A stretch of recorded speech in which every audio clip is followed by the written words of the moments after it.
Rubella virus.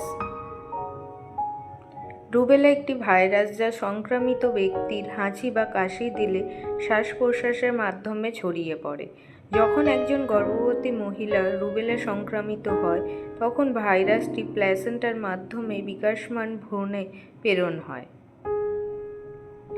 গর্ভবতী মহিলাদের rubella সংক্রমণের লক্ষণগুলি হল ফুসকুড়ি, জ্বর, ফোলা গ্রন্থি, ঠান্ডা লাগার মতো লক্ষণ, জয়েন্টে ব্যথা, মাথা ব্যথা, লাল চোখ, এরকম আরও অনেক লক্ষণ দেখা যায়।